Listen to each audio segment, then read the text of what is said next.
fall, where are we in time? 2024, fall of 2024. Yay. Excellent. And we have Kase Johnstun here to read tonight. So I'm Jennifer, I'm emceeing for the evening. Helicon West is an uncensored public reading series. We regularly host published authors alongside community writers to promote and support all levels of skill, ability, and craft. If you would like to read during the open mic, you sign up here. Here, you sign up here. So look, 1, 2, 3, there's like 4 or 5 spaces left. Who would like me to hand it to them? See? I can do it. Sell it. Wait, do you have a pen, Amber? I don't. Wait, there was a pen. I do. Amber, see who else would you have? Ask the random people around you. Okay, so I did that part.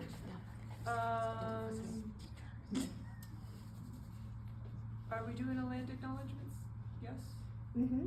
Great. We acknowledge that Helicon West operates on the territory of the Northwestern Band of the Shoshone Nation. Our events are made possible with support from Sugar House Review, the Logan Library, the USU English Department, and community volunteers. Let's see, we have a couple of requests in our new home in the library. First, during our event, please shut the doors behind you when entering or leaving the room. They're wide open. So we've already failed at that one. Oh. That's okay though. Second, if you partake of the coffee, please use a lid. We're good there? Your lids. Keep your cup in your hand. This is your foot. To minimize the likelihood of a spill. Oh, we brought cookies. Please eat them. Consider bringing your own reusable drink container with a screw-on lid. That'd be good for the library and good for the planet. Okay. It is my great privilege, honor, and joy to introduce Kase Johnstun for the second time today. Those of you that were at the event earlier on campus, I'm glad that you have returned to hear Kase read again. Kase Johnstun lives and writes in Ogden, Utah. He is the manager of the Utah Center for the Book and Utah's representative to the Library of Congress.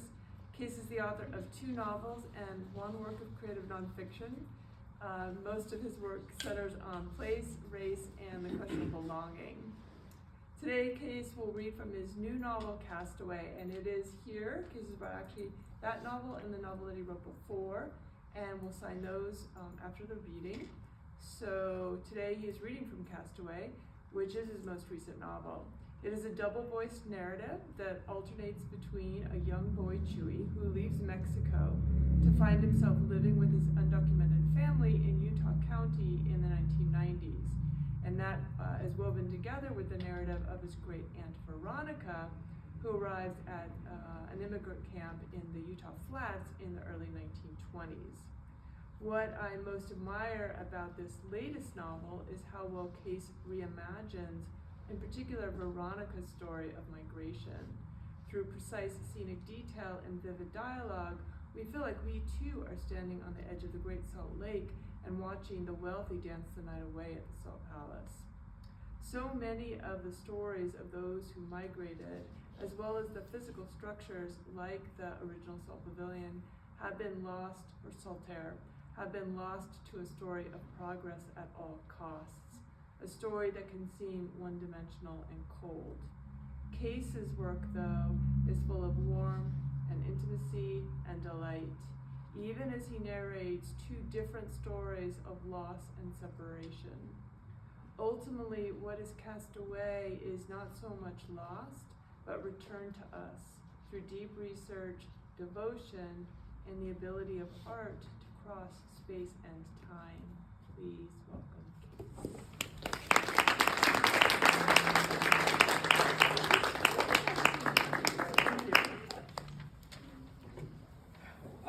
Wow, that introduction probably is better than my writing, so we should probably stop there. This is a win. I think that summary does the book better justice than I could up here. So some of you were there today, and just very few, so I could really just repeat the exact same thing, but I'm not going to. I'm tired of it. So I'm going to do tonight's kind of like little chat a little bit differently. I'm going to talk about every writers, right, in this room. everybody's writers, right? We're all writing. So we're going to talk about it from this book from that point of view tonight. This book, as well as Wild Grasses, my previous book, both are really kind of delved heavily into a reimagination of my grandma Cordova and my grandpa Cordova Chavez side of the family, which is my mom's side of the family, and what their life would be like if they had the opportunities that I had. I was the first person in the Cordova Chavez line to ever graduate college, and I'm really, really proud of that. The first book is dedicated to my grandma Cordova Chavez and my grandpa Cordova, and this one is dedicated to my father, who I lost 2 years ago. But I want to talk about this book in a sense that's literary in a sense, but it's really about the writing life, because we're all writers here. Less reading, more chat. So in 2012, I got a contract to write a book about craniosynostosis. And this was my first book, and it was a memoir. And this memoir delved into a birth defect that I was born with, and this birth defect is that one of your major cranial sutures of the skull is fused when you're born, right? So this is like, mine was, I had no fontanelles, and the suture that connected them, the major sagittal suture, was fused at birth. So the brain needs that space to grow. And for young men, they say it's 21, but I think it's more like 42. But until the skull closes, the brain fully develops. So having those sutures closed at birth is a scary, scary thing.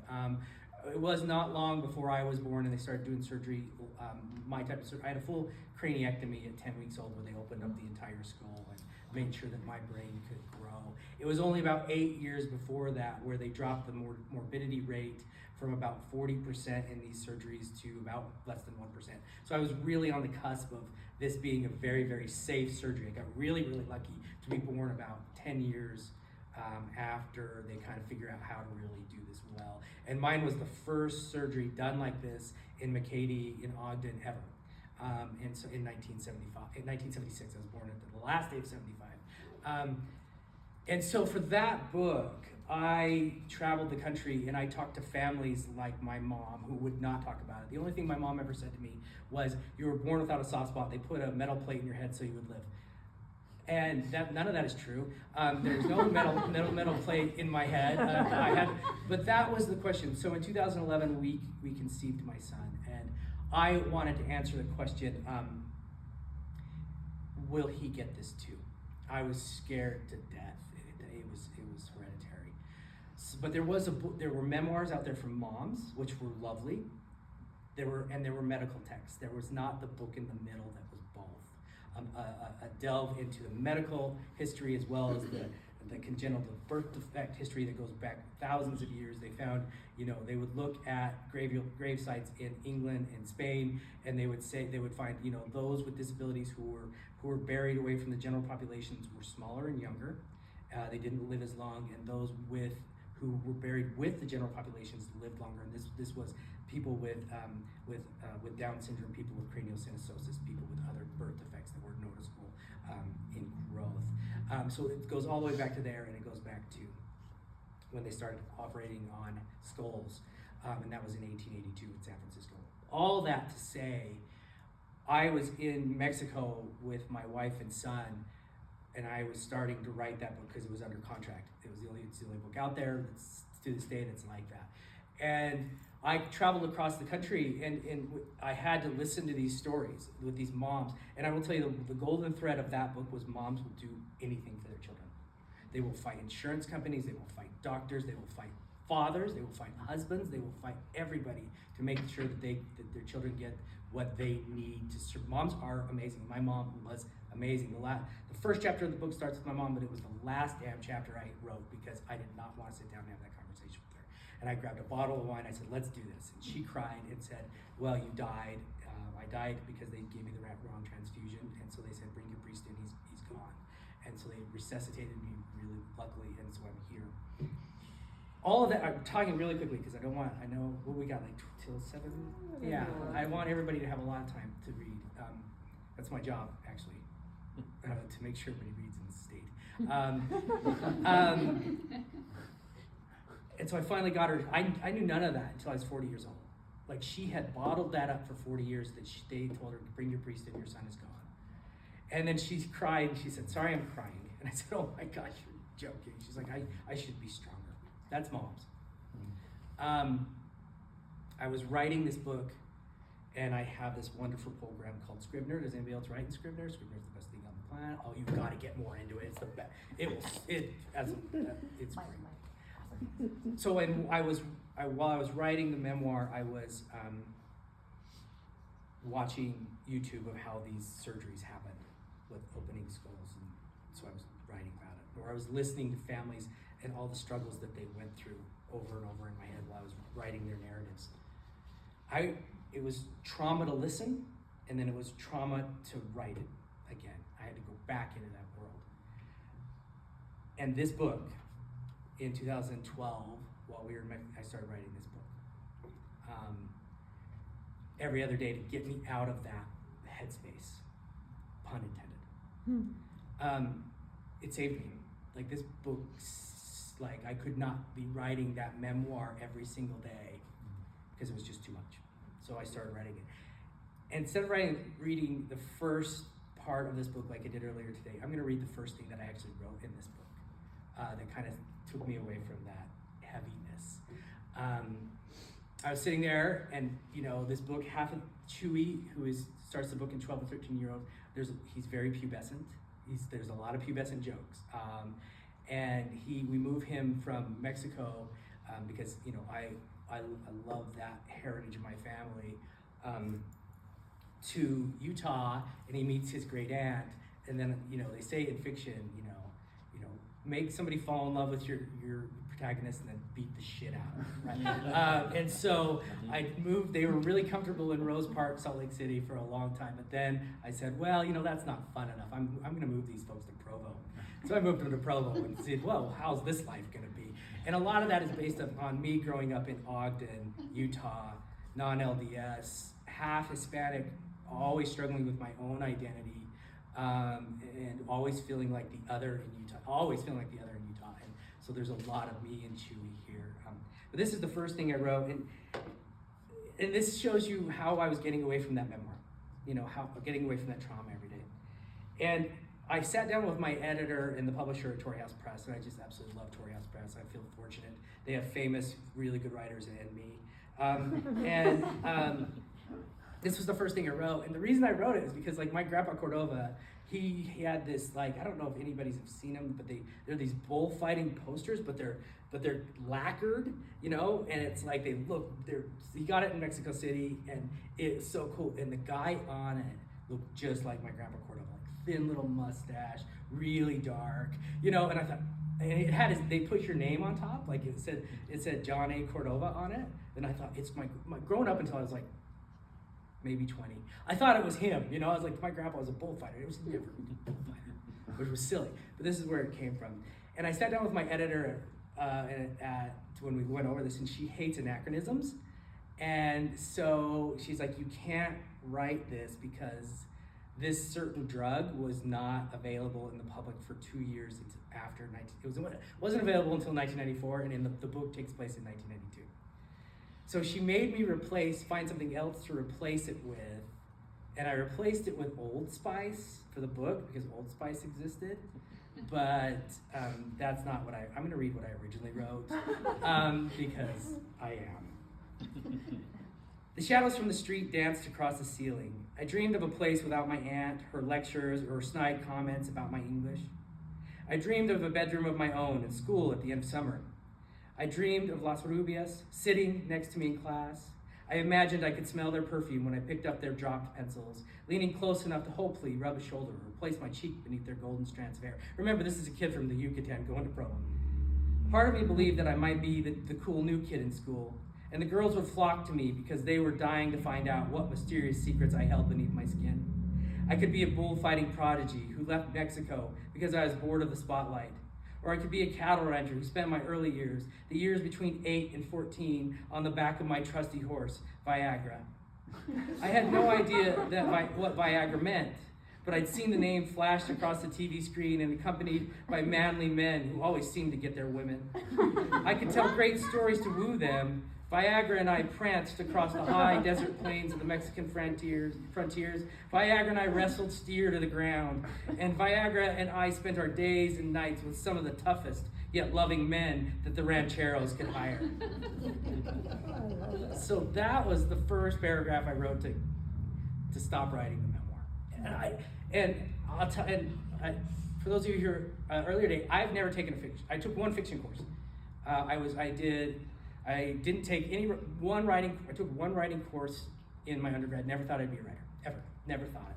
I went to K-State on a whim. I got accepted to about 5 different colleges in comparative literature, and I thought I have to do half of my literature reviews in Spanish. That seems really hard. And so I applied to K-State, and at one school that took me in creative writing on probation because I had no samples. I really had no samples. And so I took one fiction course there, and the teacher told me to stick with nonfiction. That was his exact rule. So I took one fiction course, and that one fiction course made me feel really, really bad about my writing. So I shied away from fiction for a long time. So when I started this, I didn't think it was going to go. It was just for fun. This book was just for fun, and just to be a little bit more lighthearted. So I was sitting there, and we were in Merida, Mexico. And if you haven't been, has anybody been to Merida, Mexico? Oh, isn't it wonderful? Isn't it just the most wonderful city? It is gorgeous. A city of 4 million people in the Yucatan, and it's cosmopolitan and cool, and there's art and there's music and there's food. It's so cool. We were spending a summer there because you could get an Airbnb for like $1,100 for the whole summer. It was so cool. So Veronica, the great aunt, it came to me that I needed something else. It always happens that I write a male protagonist, and the second I introduce a female protagonist, that female protagonist takes over my books. Both my books are the main protagonist is always a woman. And maybe it's because my family is very matriarchal. I don't know the Johnstun side. My dad was an amazing guy. He was an amazing person. But the second he married my mom, who was Catholic and Hispanic and non-LDS, they said goodbye to us. We're making amends now, about 60 years later, but it was not. So I only know the Cordova side. And so we were sitting there in the Yucatan, and Veronica, I Googled, for you writers, I Googled. I was like, what did Merida look like in 1923, 1920? And because I was really looking at this 2 major immigration rules that came down, one in 1923, one in the early 1990s, and the story fit them. It wasn't a huge plan to do, but remember I was just doing this for fun. So 1923, this is the start of the book. And this came from a Google about what it looked like. Veronica Chavez watched the soon-to-be divorcees as they navigated the streets of Merida. She followed them and hoped one of the men, covered in a beige linen suit and recently purchased Mayan hat, would leave the courthouse, see her standing there, and fall in love with her, swept up in the ecstasy of leaving his puta of a wife. The ex-wives would be putas to lose their love of their beautiful, rich wives. I said that on public radio, and they didn't say a word. And then they put it out there too. They didn't believe it when they said it. I was really proud of myself. I was actually proud of myself. I was like, I snuck some swear words in. She followed one soon-to-be divorced couple from the town square where their trolley dropped them at the courthouse. They stood and waited for a moment after the trolley left. The man unfolded a map, and the woman peered over his shoulder and pointed. With a nod, he agreed. His eyes were blue and his hair was dusty blonde. He wore the same thin beige linen suit that all the men who came to Merida in the 1920s to get divorced wore. Veronica imagined the store Gigante in Estados Unidos. It was at that port the men ready to board a ship to cross the Gulf of Mexico and get a divorce stood outside in line wearing heavy blue suits. They entered one by one, and when they came out, they all wore the divorcee suit, beige linen, and boarded the ship. So what happened there, it was like this whole, I had Chewie in my brain. I knew Chewie's storyline in my brain. I was gonna put him in Utah, and then I was gonna throw him in Provo because I knew kind of what that felt like to grow up here.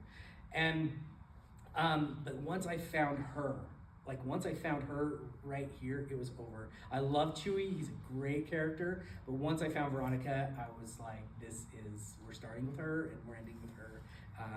And this start here is really interesting because it talks about Merida, the Yucatan, as the divorcee capital of the world in 1920, but from 1920 to 1923 it actually was. So I started Googling images of Merida and I started to find these newspaper clippings. One of them from the New York Times that said divorce tourism.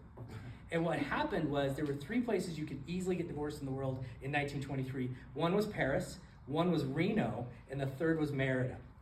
And so they didn't have a lot of restrictions. And so what the difference between Merida was, in Reno and in Paris, you didn't have to bring your spouse. You could just go, you had to bring your spouse, I'm sorry. You had to bring your spouse to Reno and Paris. In Merida, you could go by yourself and just get a divorce. And so this guy, this really smart entrepreneurial lawyer in Merida, Mexico, like put an ad in and said, in the New York Times, come to Merida for divorce, whatever.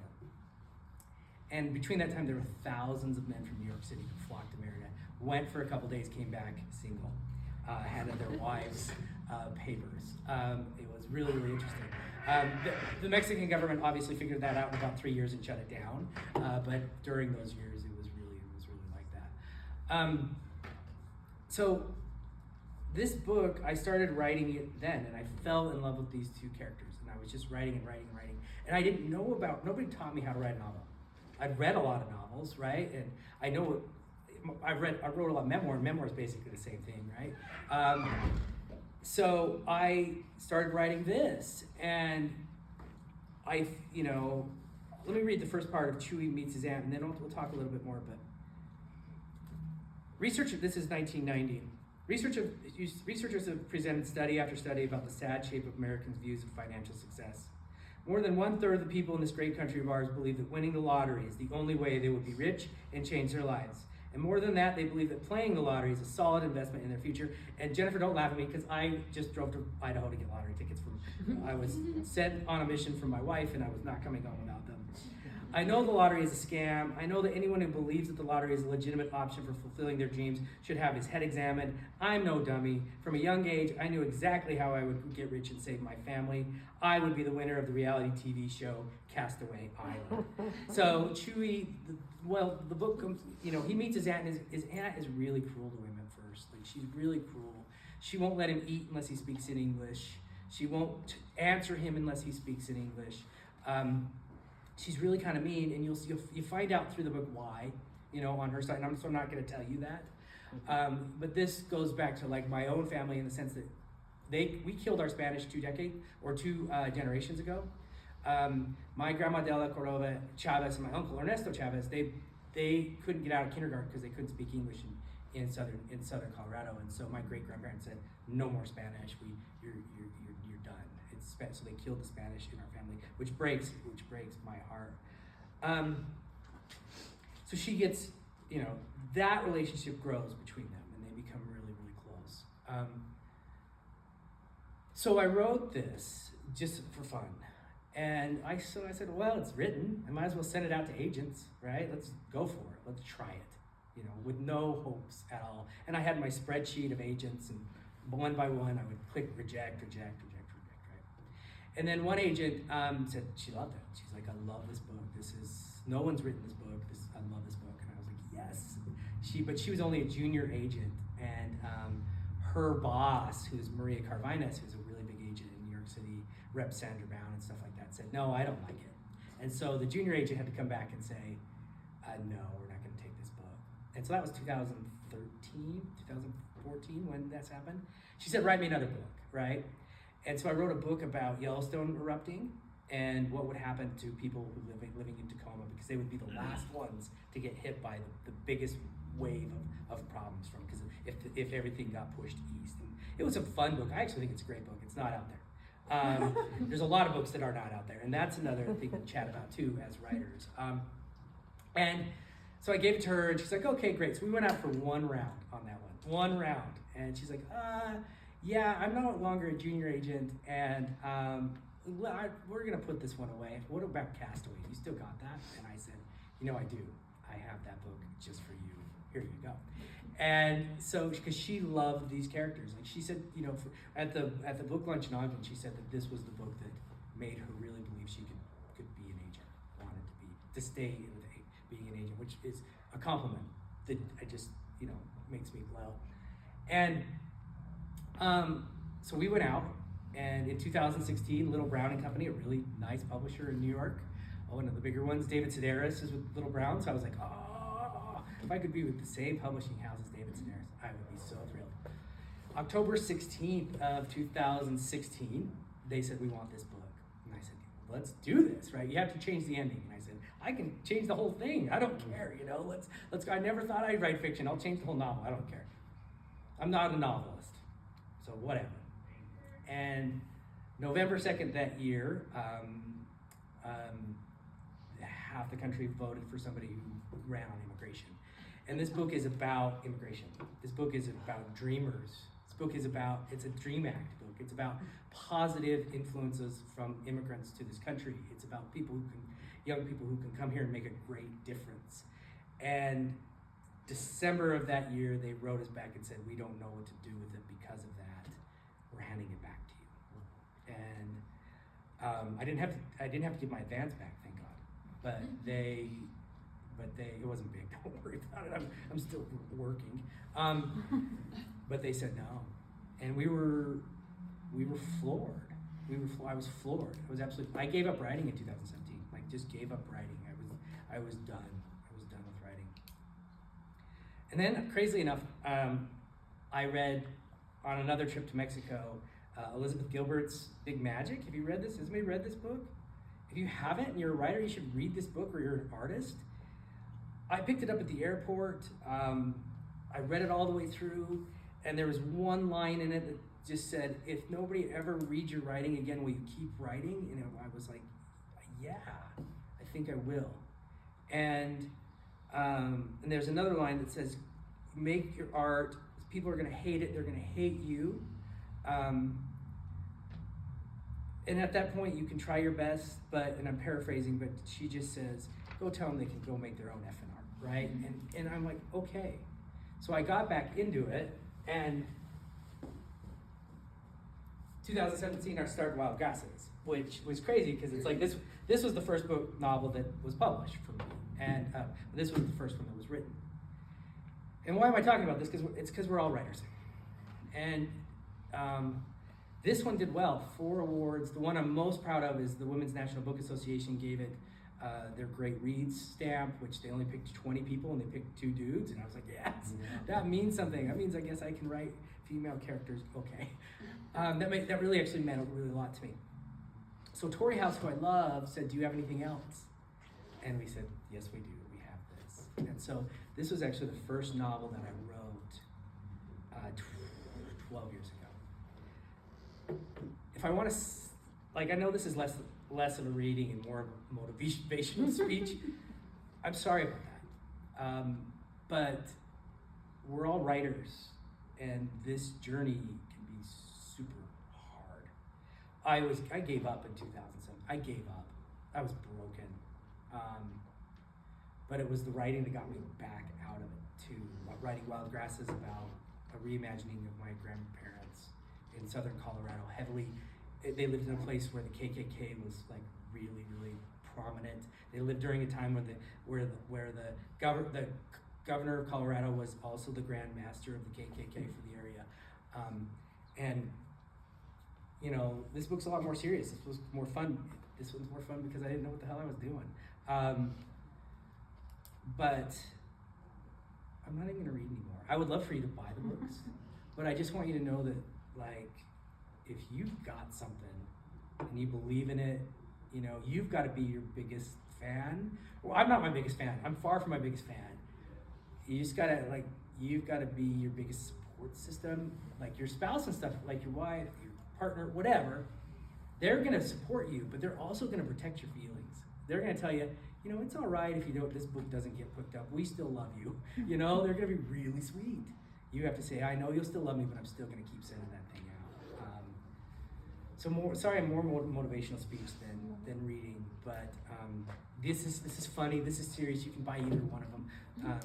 But thanks for listening, and thanks for having me. Thanks so much.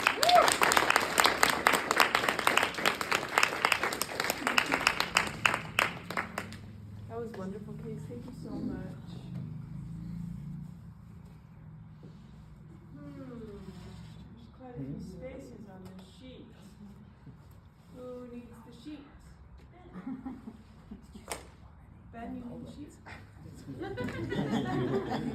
What's that? I know that voice. I don't have any.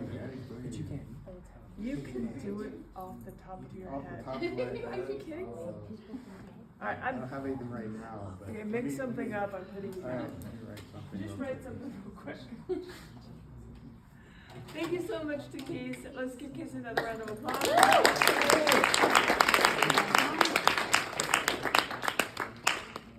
I'm adding you, Jordan. You're number 10. Let's see, we're moving on to open mic. Kase does have books for sale. If at any point in time you'd like to buy a book, I'm sure he will sign it. We have open mic beginning with Ronald, then Asher, then Fred. Good? Ron, you're up.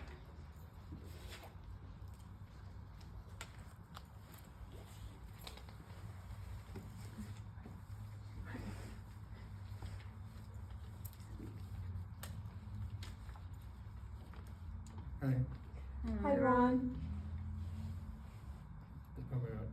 Working Hillcrest. Every day I come to Hillcrest Library, help out where I could. Johnny and Terry. I met many kids in 4th, 5th grade. Made it all worthwhile. To me, it'd be an aid. And checked out books. I tried to learn the names. Help them learn. And you play the games. But that's how it's been. Working Hillcrest. We're locked up in the library. Kids are the best.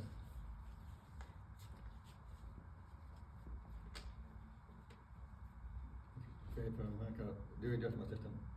The zeros and general words for mistakes and offense. 100 on the big periods. You speak down, each word last.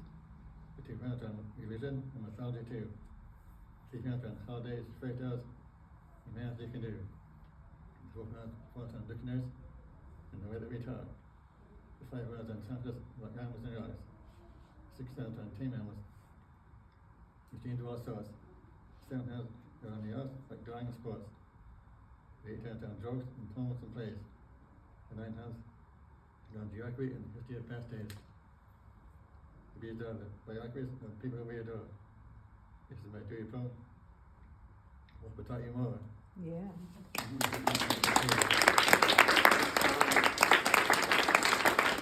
Great, Ron. Good evening. I have 3 poems. This first one doesn't have a title. It's still sort of in progress. They're all kind of things that are in progress, but if I don't get up and read, I don't know, I just had to get up and read. So you get kind of the raw, still working, not polished stuff tonight. Mother asks, when the judge says who you'd want to live with, would you choose me or your dad? I tell her I'd choose her 1,000 times over and always, my voice reed thin and trembling. My shoulders shake, fingers knotted in the pale pink blanket covering my lap. I open my mouth, but only the sound of butterfly wings escapes. My voice drops, demanding attention. I am going to war and I will take no prisoners. I stay firm and resolute. I close my eyes. My breath heaves through me. I have told her already how he hurts me. She doesn't listen. What gives her the right to demand I give this voice a second time? I cling to her neck, tears soaking her shirt as I walk her through each traitorous touch, each violent violation. The clock says 4:04. The police cars have no sirens, but the lights wash the whole street in ice and blood. I wish I had known what consequences opening my mouth and unleashing the river of pain inside me would bring. How my truth makes me feel like my skin is covered in mud and thistles, like I'm the wrong kind of free, cheap and tawdry, disposable. My truth collapses around me like a house of cards in a gust of wind. It crushes me. Mother asks, but she doesn't consider she's digging my grave when she's trying to find her own salvation. The second one is called I Didn't Fucking Rape You. His words hang around my neck like a flea market pendant, overworked and heavy, cheap metal chafing against tender skin. I remember the slant of his chest pressed into my back, his arms sliding around me to hold me within the cage of his body, unable to forget the shaking of his voice scraping down my spine, the puff of each syllable formed against the shell of my right ear, the imbalance of the sound making me shiver. He backs away with triumph, writ large across his features, thin lips curled into a smirk, arms hanging loosely but hands curled into fists, like he's waiting for me to push him, try him like I always have, waiting on an excuse to punish me for daring to call his actions by their name. And this last one is one of the numerous Andy poems that really need to have better titles, but I haven't come up with anything. So, Andy pulls me onto his lap, wraps his arms around me, presses kisses against the shell of my ear, my cheekbones, my neck, my parted, begging lips. I don't know when the world tilted. He is standing over me, holding out his hand like he's asking to go on a walk along the levee. I swore our bodies touched, his thighs pushing me into his mother's hideous floral couch, his erection prodding my stomach as he rocks urgently against me, his face buried in my hair, demanding I tell him I want this, I want him. I forget sometimes if it is him or some other interpretation of him that held tight when I cried, pieced me back together like a puzzle at a scarred Formica table. Which version of him loved me, and who is the man that unraveled me like a sweater, then blamed me for daring to be unwell in the wreckage?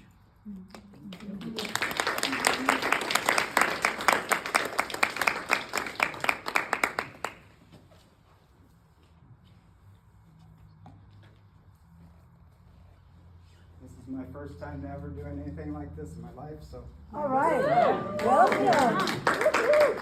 And my first work, so. This is the first time I've shared anything outside, so hopefully you'll enjoy it. It's called Cash. It's, the first chapter. Solitude. He relished his opportunities to be alone. A time to think, a time to feel, and a time to breathe. The solace it gave him was a welcome reprieve from the vestiges of a frantic society and workplace at a nearby cheese factory in Cache Valley. At least that is how he, Jason Bliss, perceived it. This was his happy place. The comfort and warmth of nature seemed to invigorate his soul. Thus he would seek its sustenance every chance he could, as it was found in such close proximity. Fall colors abounded the wooded patches along the hillsides of the canyon, with vibrant and picturesque beauty. As Jason sat peacefully atop the hill, looking down across the valley, seeing the majestic colors of gold, red, orange, yellow, and the lingering green radiate their temporal glory, it was stunning as it revealed its wondrous presentation. He closed his eyes calmly and breathed in the clean, clear air. His breath was deep and audible, in and out, in and out. This meditative practice helped freshen and purge his lungs of the tightly constricting remnants of the day's stresses. It was so quiet, maybe too quiet.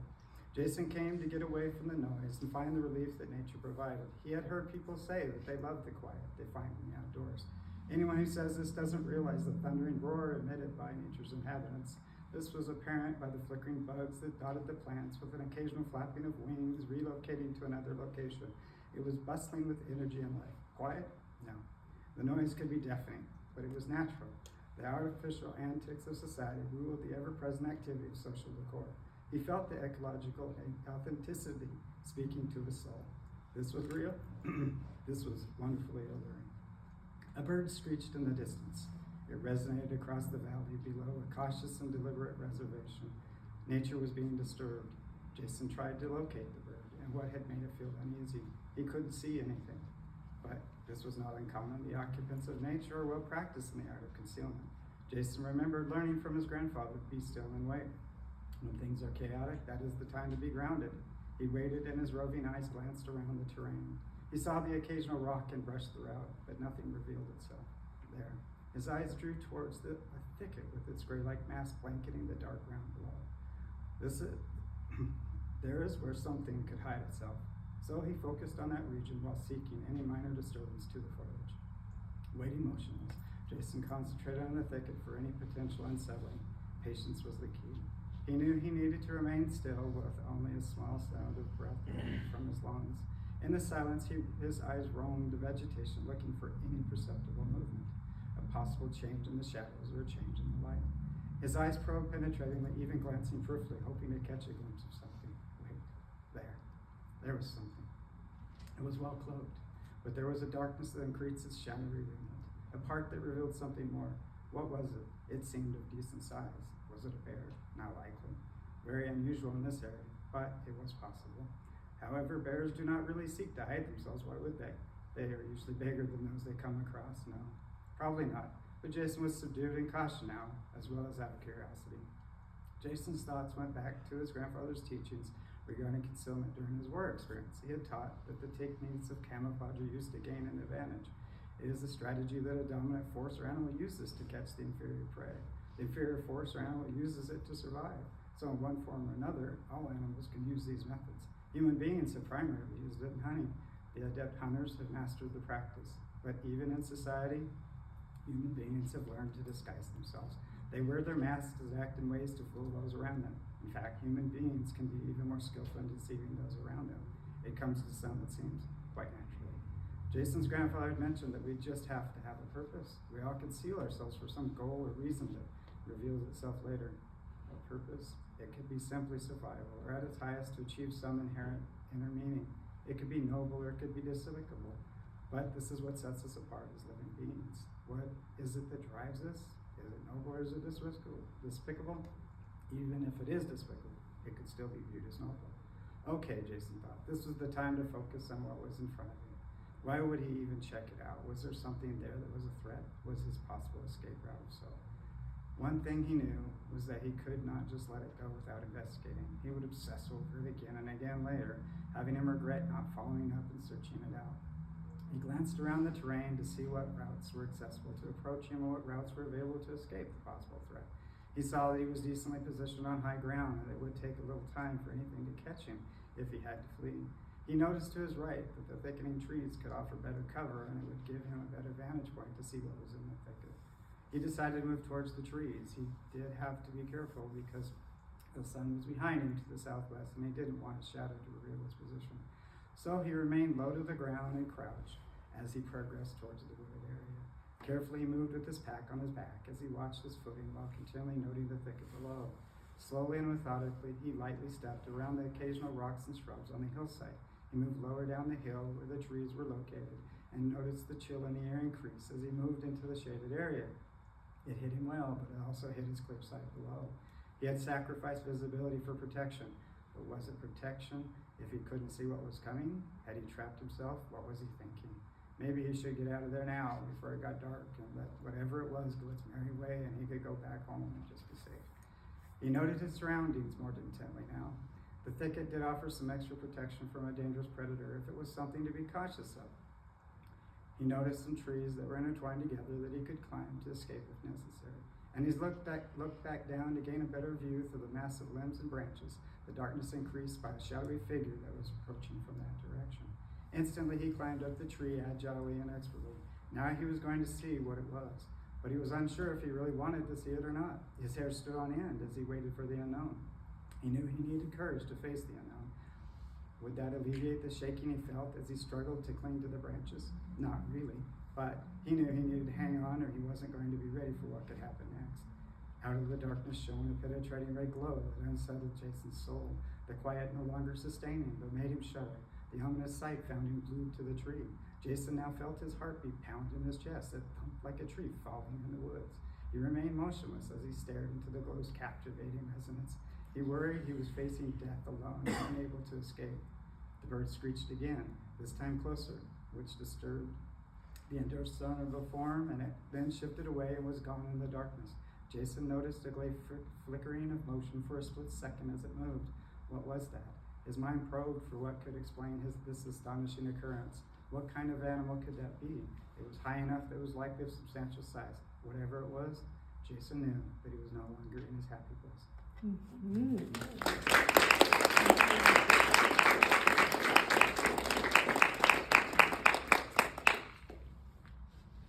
thank you again to Ron, Asher, and Fred for being brave and sharing. I forgot to say that if you don't want to have the camera on, just ask Woody and Woody will turn it off. The next three readers are Jan, and then Pam, and then Naomi. There's Jan.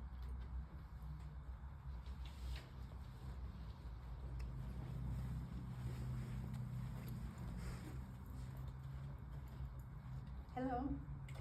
Hi, Jen. This piece came out of a session I attended on the summer symposium. And this session was on speculative nonfiction.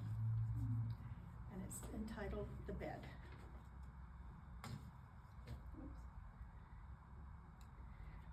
The bed bore the weight of the 68-year-old woman. It had borne many other women, men and children too, in the past. But this one was exceptionally heavy, not just in the physical weight, but in the emotional being of this particular woman. She was done, finished, ready to give up. The injustice of the amputational operation was too much for her to bear. The weight of all she had suffered in the last 6 weeks. 5, no 6, no 7 life-altering incidents. All but one of them devastating in their own right. One would add a progeny to her family. One would create an indelible fear of death. One would alter her body. One would end her career. One would wound her self-respect and dignity. One would take away all structure and purpose. And one would burst her bubble for any future happiness. The bed did not know any of this, and yet groaned under the weight.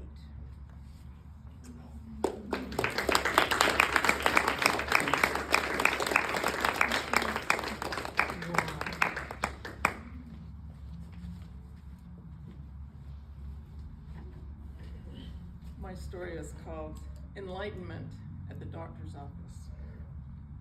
Do I look different? I feel different.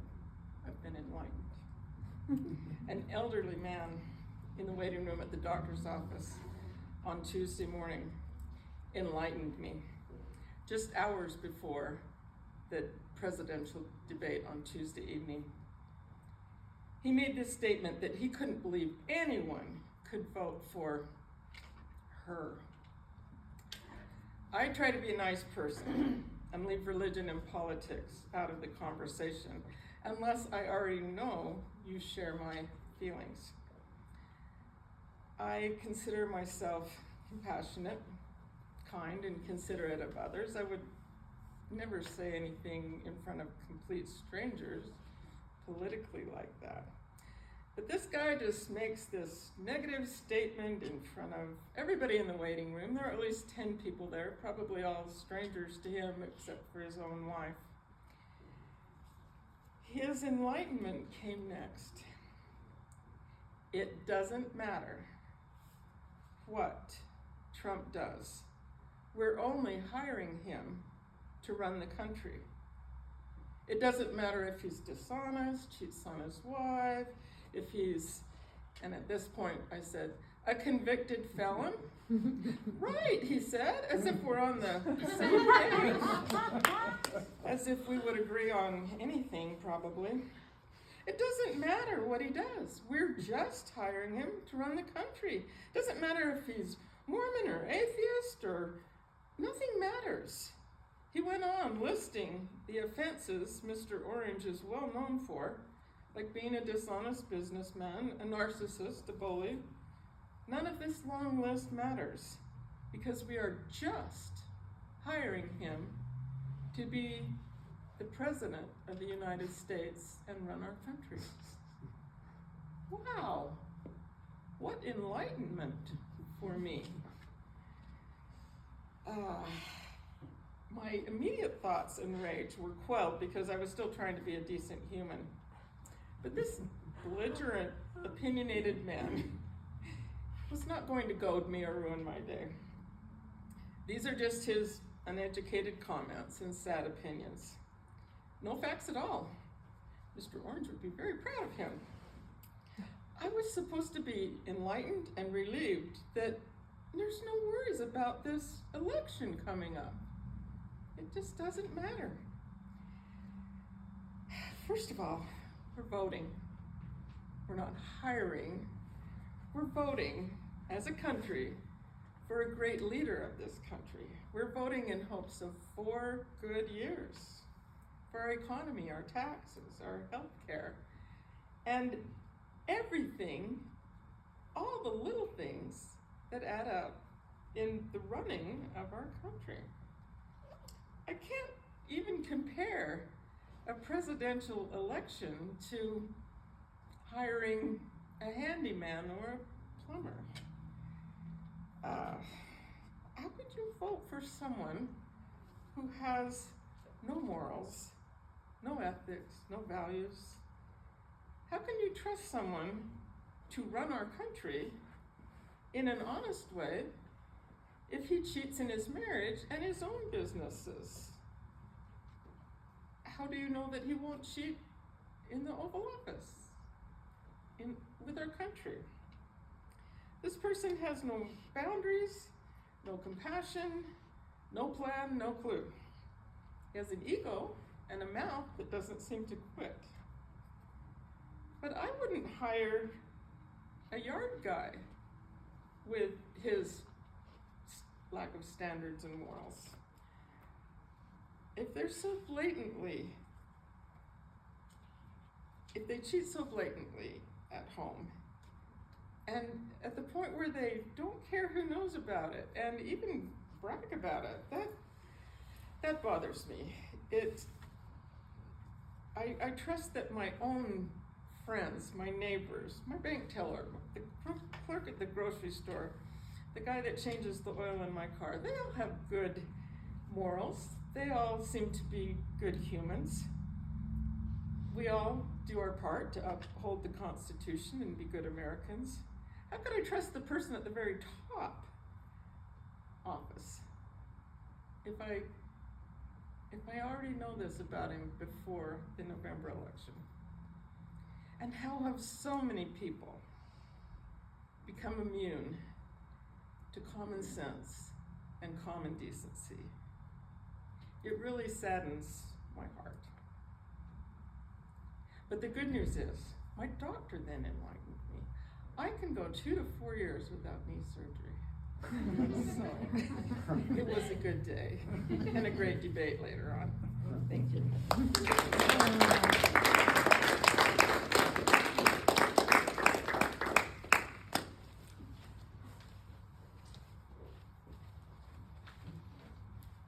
Okay, so I use my blindness as an excuse a lot, you guys, and maybe I shouldn't. Anyway, so if I screw up or whatever, it's because I'm reading off my phone, but it's also because I suck. Okay. Anywho, I'm gonna read 2 poems. One's about my mother and one's about my father. You didn't need to know that, but anyway, I told you, so there you go. Okay, this is called Fetish. People have always stared. Mother loves telling stories of her albino baby, the shock when people notice the white hair and red eyes. Mother loved to dress her up and show her off. When blind girl was 4, she slipped outside a McDonald's. Her top lip hit a step, peeled away from her face. Mother held a stranger's offered napkin to her daughter's bloody face. As she walked her around the crowded dining room. 14 years later, Mother still likes to show off the white-haired, red-eyed girl. Tonight, they are in a dimly lit porn store. Mother leads blind girl around shelves of movies, dildos, edible lube, and multicolored handcuffs. The man behind the long counter follows blind girl. He walks a parallel path to hers. His eyes never leave her, even as he takes Gideon's money, hands him 3 rolls of quarters. Mother hands blind girl a roll as they head to the peep show booths. The man tilts his head, looks like he would speak. Mother possessively ushers blind girl away. Okay. And I don't know how to, sorry. There we go. I told you I'd mess up. Okay, here is another poem. It's called Father God. My dad searched for God when I was little, dressed me up, took me to a new church each Sunday. Some had large, bright windows. One had dark wood pews under hot white fluorescent lights. My eyes watered at each one. I understood God. He was always out of town, too busy to call, a divorced dad who left me waiting, not showing up on his weekend. Every adult told me he loved me, my mother, my teachers. God was out there somewhere. When I was 5, I sat in a hard pew, blonde wood darkening my red dress, blending with the white apron. My throat was full of Brillo pads. My eyes watered. Mother handed me a huge cherry cough drop. I would hold it, bulging my cheek until the medicine taste tickled. I'd have to spit it out, leave a new pink polka dot on my apron. I am a cherry cough drop, sour, too much for my father. He stopped trying, spit me out. Thank you.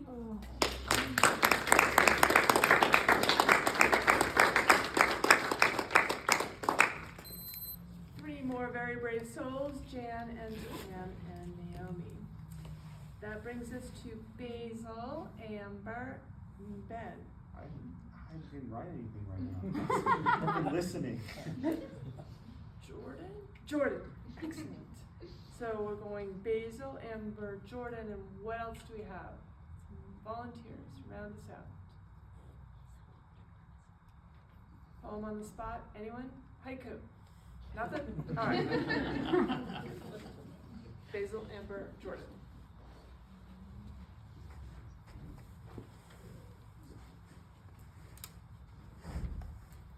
Hi guys, I'm Basil. I'm reading from my notebook, but it's actually my phone because I want you to think it's actually my notebook. Okay. So it's really sneaky. I need you guys to pretend this is so sneaky. Okay, you get one singular poem. All right. I'm on my toes. Okay. Dark green, slightly blued. I'm reminded of your piano heartbeat. Night sky is an inward breath. Starlight throat, haunted iris clouds. Streaming, seeping light with a voice like damp moss and a glinting chromatic smile that climbs across your lips. Filled with evergreen earth, life cooled the tips of blue blighted branches echoing, and I want nothing more than to be your living song. Not exactly envy, but a mirror of your vibraphone bloodstream resonating still. I feel warm through the gaze of silvered glass, still life, green, sunset-wreathed crowns of spruce trees. Can I be a part of this, living as one piece of the puzzle? Branches, needles kneeling into the dirt. Each fragment, each tree breathes with certainty, each waltzing step. Have I always been set apart from you? Not willow, not starlight, not composed with the ensemble in mind. A solo, an arrangement for one part. A brief gust of light shines through all of us. All tree, all light, all of us, love laying in the field. The end.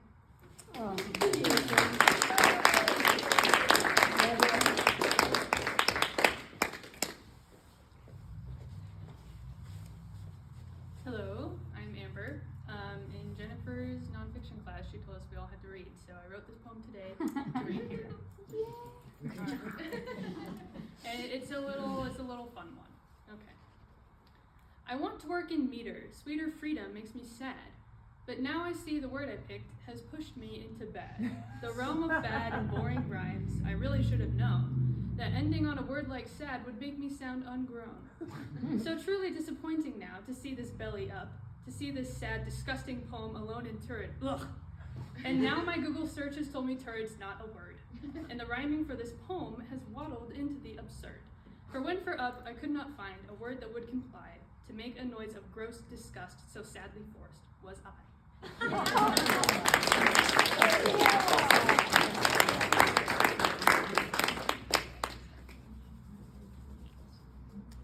Jordan!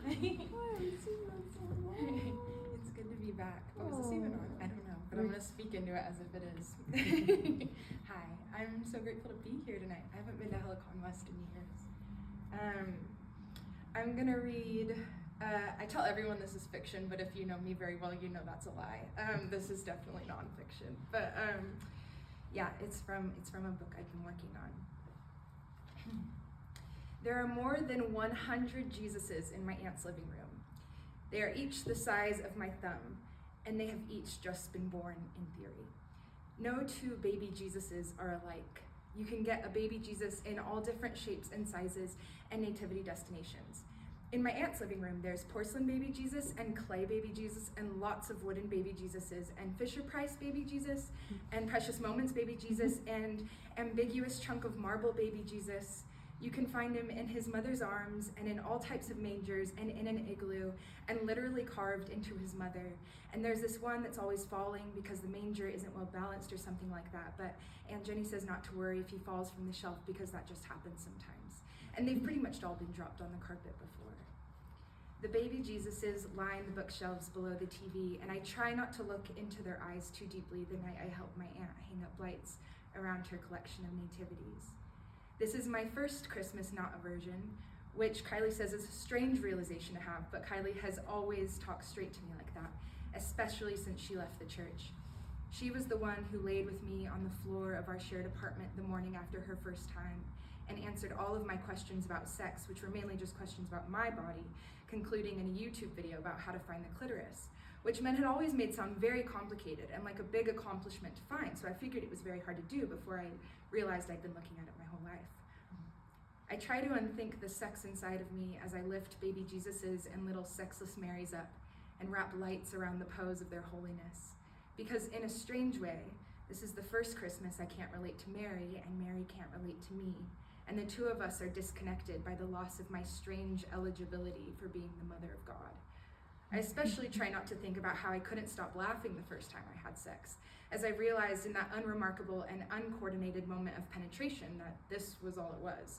This was what raised men's voices from the pulpits of my youth, and this was the stone they threw at women in the Bible, and this was the desire they condemned until our shame had many mouths and chorused inside of us. I kept trying to tell my boyfriend at the time that I wasn't laughing at him, but I also couldn't say anything other than this. Several of the nativities are faceless. One of them has a missing Jesus. Where did he go, I ask. Not sure, I keep looking in my bins, hopefully he turns up. The Marys are pretty personality-less. The Marys are always bowing, and they all remind me a little bit of Mandy Moore in A Walk to Remember before she dies. The Marys are more often presenting their baby Jesus than holding him. Aunt Beth presses play on the Mormon Tabernacle Choir. What's the name of that one Motab song you shared with me a couple years ago from your mission, she asks, which I definitely can't remember the name of, but I don't want to make it obvious why I probably can't remember, so I just spit out a few titles before singing along with her Christmas mix. I figure, oh come all you faithful. Later that night, my aunt and I are sitting in front of the Christmas tree when she tells me, Brandon is going on a mission. Her prodigal son was coming back. The same one I'd sat and shit-talked the church with in his Subaru Impreza only a couple months back. Well, his girlfriend is going on a mission in a few weeks, and she's been really good about where Brandon is at. She just loves Brandon for Brandon, hasn't pushed the church or anything, but she went through the temple last week, and I don't know all the details, but there was a real turning point there. He called me in tears and just said to me, Mom, God knows me. He met with his bishop last week and started his papers. I try to look pleased, and also neutral, but I'm betraying too many people at once, like my family and also myself and also all those little Jesuses in the next room looking up at their mother who they have made into a myth and a tomb and a New Testament. And she has nothing left to hide. She has birthed all of her secrets. I have nothing I know how to say to my aunt's story, which is also a nativity of sorts, a death inside of a birth. So I let my questions become answers. Are you just so happy, I say? It has been so many prayers, she says, and we always let Brandon be exactly who he was. I always called him my little atheist, but yes, overjoyed. Good, I say.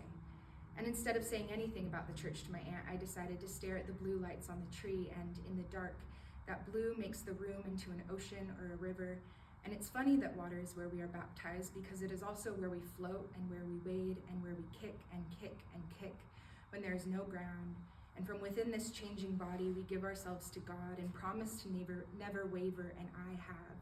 And I have wavered, even though at 8 years old, I gave my body to a baptism in a Mormon church and promised to keep my covenants to Jesus and submerged the arched back of my belief into that water and waited for my Father to raise me up again in our rehearsal of life, then death, then life again. From within that Christmas tree's baptism, my aunt and I notice that her outdoor nativity is blowing over in the front yard. We run outside and we pick up Mary and Joseph and baby Jesus in the dark, and we try to figure out how to untangle them from each other, but it's so dark that we can't see what we're doing. Let's bring them inside, Jenny says after a while. We pick up Mary and Joseph and baby Jesus, who won't let go of each other, and we lay each of them down by the door, damp from the snow. I don't know if I'll put this one up next year, she says. We decide to figure out what to do with them later after the sun has risen, which is how Mary and Joseph and baby Jesus end up as I've never seen them. Not bowed over and bowed before, not set up with the props of a cattle's domesticated hunger, but instead nestled beside each other, as if they were sharing a bed, and as if this was a family they had made.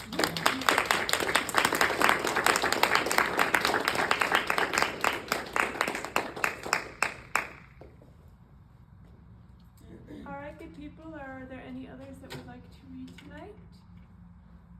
Going.